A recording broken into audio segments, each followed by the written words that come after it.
السلام علیکم، high every one, کیسے ہیں آپ سب؟ آئی ہوپ آپ سب خیریت سے ہوں گے، ٹھیک ہوں گے۔ آج ہم جو سٹوری پڑھنے والے ہیں اس کا ٹائٹل ہے حسد، اور یہ قسط نمبر 2 ہے۔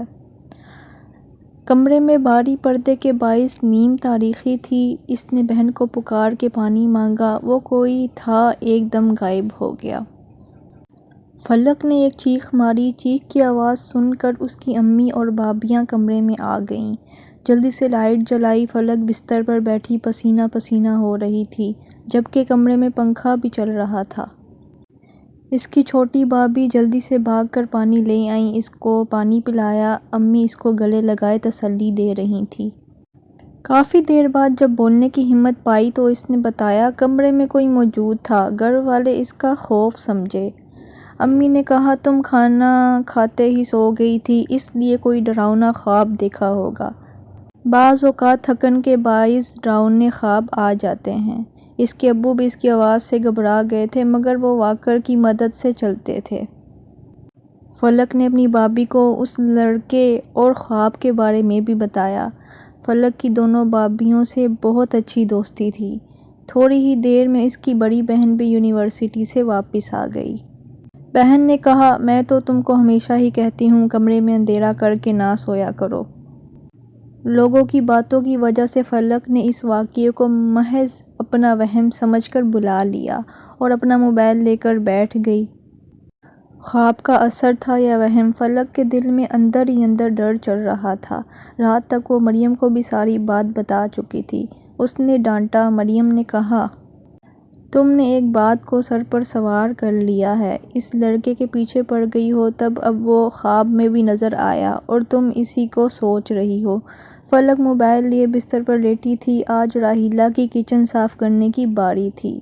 راحیلہ ابھی تک کمرے میں نہیں آئی تھی۔ نیٹ ورک سروس خراب ہونے کی وجہ سے فلک بہت بور ہو رہی تھی۔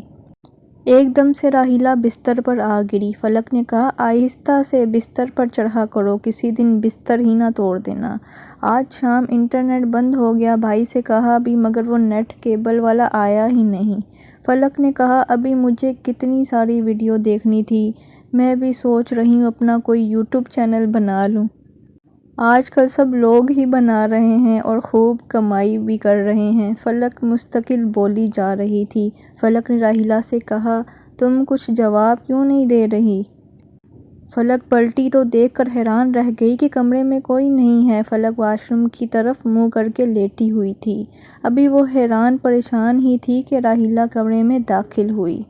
اف، آج تو اتنے برتن تھے، لگ رہا تھا کہ کسی دعوت کے ہوں۔ برتن دھونا راحیلہ کو سب کاموں میں برا لگتا تھا۔ فلک اس کو بڑے غور سے دیکھ رہی تھی۔ اس کو ڈر تھا کہ کہیں یہ پھر سے غائب نہ ہو جائے۔ فلک فلک، راحیلہ نے 3-4 بار آواز دی تو فلک نے تھوڑی سی حرکت کی۔ کیا ہوا تم کو؟ راحیلہ نے پریشان ہو کر کہا۔ فلک نے اس کو سارا ماجرا سنایا۔ او ایسے راحیلہ بستر پر آ گری اور ہنسنے لگی۔ لو تم تو ذرا سی بات بھی اب محسوس کرنے لگی ہو، بس کر دو، آج تو یونیورسٹی میں پہلا دن تھا، یوں ہی بات کرتی رہو گی تو سب پاگل ہی سمجھیں گے۔ یونیورسٹی کا اگلا دن فلک کا بہت اچھا گزرا۔ اس کو اپنی نئی ٹیچرز بہت پسند آئیں۔ فلک آج کے خوشگوار دن کی وجہ سے کل کی تمام باتیں بھول چکی تھی۔ ویسے بھی وہ بہت زیادہ چیز سر پر سوار نہیں کرتی تھی، فطرتاً تھوڑی لاپرواہ سی تھی۔ آج راحیلہ کی کلاس بھی جلدی ختم ہو گئی تو دونوں بہنیں ساتھ ہی گھر واپس آ گئیں۔ راحیلہ گھر کے اندر داخل ہو گئی۔ فلک کی نظر زمین پر گری روٹی کے ٹکڑے پر پڑی۔ اس نے سوچا کسی کے پیر کے نیچے نہ آ جائے۔ وہ جھک کر اس کو اٹھانے لگی۔ اٹھا کر اس نے کنارے رکھا اور جیسے ہی سیدھی ہوئی اس کی نظر اسی عجیب الخلقت عورت پر پڑی جس کو اس نے خواب میں دیکھا تھا۔ وہ اسے ہی دیکھ رہی تھی۔ خوف سے فلک کی آواز بند ہو گئی، وہ چیخ بھی۔ اچھا تو ناظرین، قسط نمبر 3 دیکھیے اگلی ویڈیو میں۔ دعاؤں میں یاد رکھیے گا۔ اللہ حافظ۔